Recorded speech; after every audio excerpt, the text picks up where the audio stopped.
Imagine walking into a grocery store today. You pick up a bag of almonds, a potato, and some cassava. You take them home and eat them without a second thought. But what if you knew that in their original wild form, these exact same foods could kill you in minutes? Imagine being a hunter-gatherer thousands of years ago. You are starving. You find a strange root in the dirt. You eat it, and you get violently ill. The logical thing to do is to never touch it again.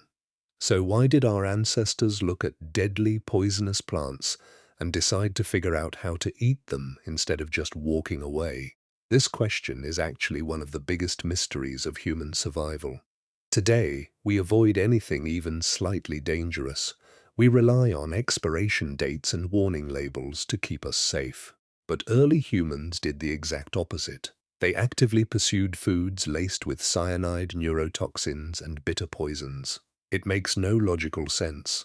Why spend days trying to make a toxic root safe when you could just look for berries?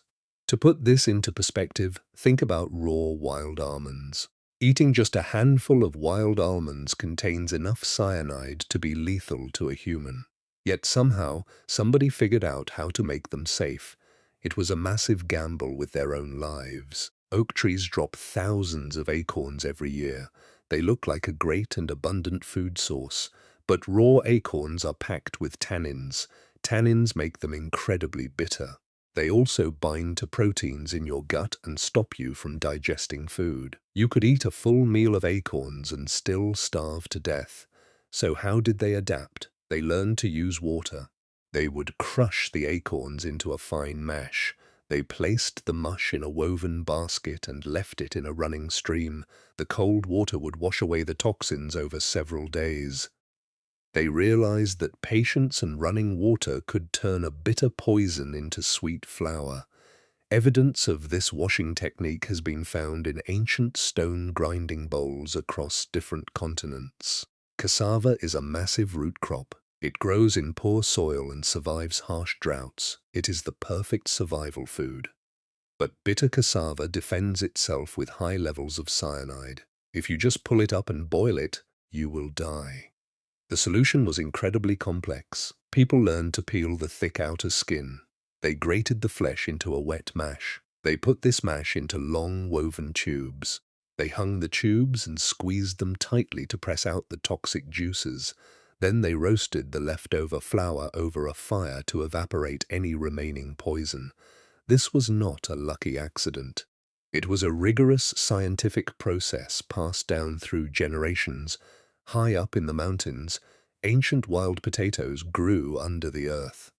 But they were filled with a chemical called solanine. This is a potent nerve toxin. It causes severe sickness and hallucinations. Cooking does not destroy solanine at all. The adaptation here was brilliant and unusual. Ancient mountain people noticed that wild animals would eat wet clay before eating certain toxic plants. The humans copied this exact behavior. They started dipping their wild potatoes in a mixture of clay and water. The clay bound to the toxins in their stomachs. This allowed the potato to pass through the digestive system completely safely. Let us step back in time. It is early morning in a dry, ancient landscape. A family is hungry. The dry season has killed off the easy fruits and sweet leaves. A young woman walks toward a cluster of green bushes. She digs deep into the hard dirt. She pulls up a thick, heavy root. She knows the raw juice inside is pure poison. She carries it back to the camp.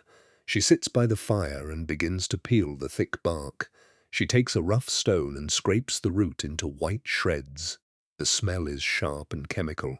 She packs the wet shreds into a basket and presses down with all her weight. Dark, cloudy liquid flows out into the dirt. Even the insects avoid this puddle.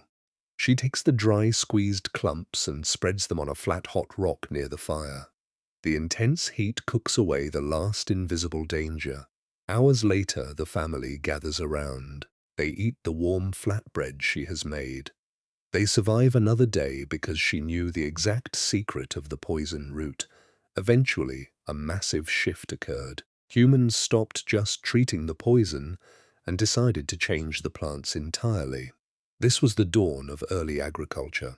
Instead of gathering toxic wild plants, they noticed that a few rare plants had natural mutations. Sometimes a single almond tree would grow sweet nuts instead of bitter ones. Humans took the seeds from those rare, safe plants. They planted them near their camps. Generation after generation, they bred the poison out of the plants. They transformed tiny toxic weeds into the huge sweet crops we know today. This shift changed everything about human history.